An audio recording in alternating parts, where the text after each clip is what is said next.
everyone, my name is Liv and welcome back to my channel.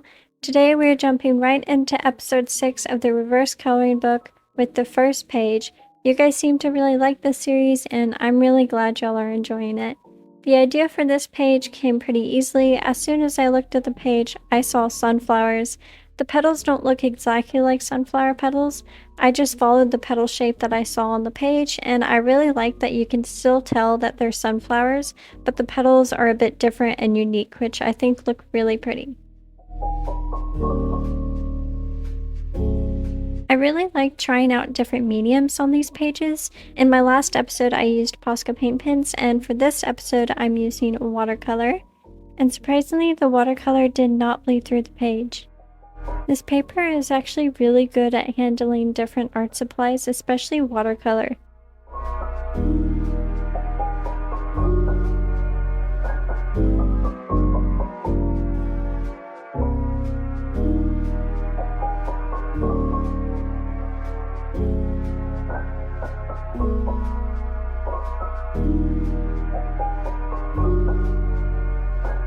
After adding the watercolor, the lines faded, so off camera I just went back over those lines, and I also outlined the orange shading that I did to give the sunflower some depth.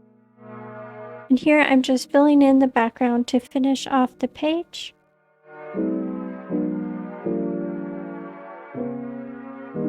And here's how the page looks finished. I really like how the watercolor and the petals turned out. Page number 2 had some really cool colors, and how I got the idea for this page is I was stimming a bit while I was recording, and if you don't know what that is, it's repetitive or unusual body movement or noises in people with ASD.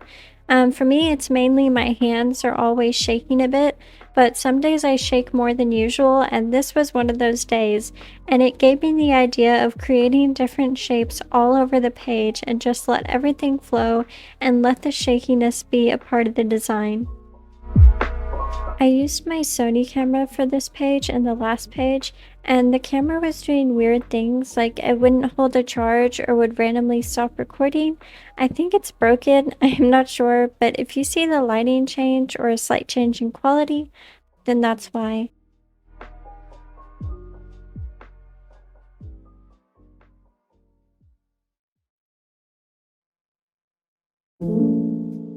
So here I'm just flipping back and forth to my rose page I did in a previous episode because I forgot how to draw them, so I was just copying them onto this page. The first rose didn't quite turn out the way I wanted, but the second rose turned out perfect.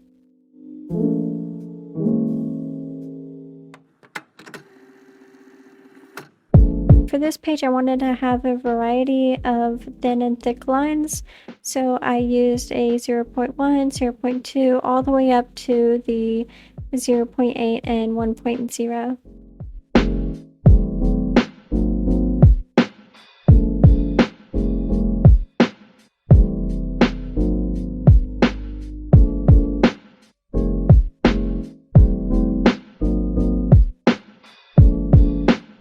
Finishing up the background, and here's how it turned out, and I think having that variety of thin and thick lines turned out looking really cool.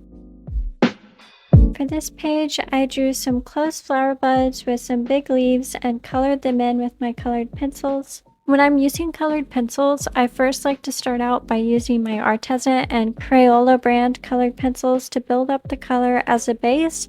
Then I do my shading and my final layers with Prismas, then blend it all together with my white Prisma pencil. The white colored pencil is the final stage of the coloring. It blends everything together and gives your colored pencils that nice smooth look.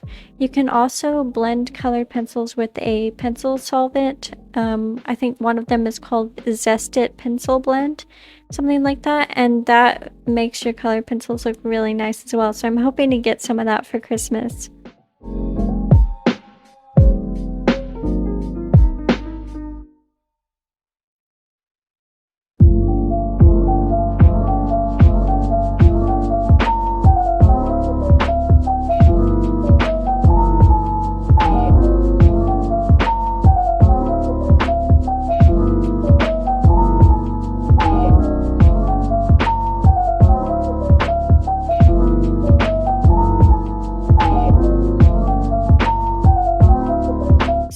some point my camera randomly stopped recording, so the flower that's next to the one that I'm coloring in now is the one it decided to stop recording on. For some reason it just didn't want me to color in that flower today.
Finish off the page, I'm just adding my highlights, and for those of you who don't know what to use for creating highlights on these pages, the only product I found that works for highlights on this type of paper is a whiteout pen. I'm using the Papermate liquid whiteout pen.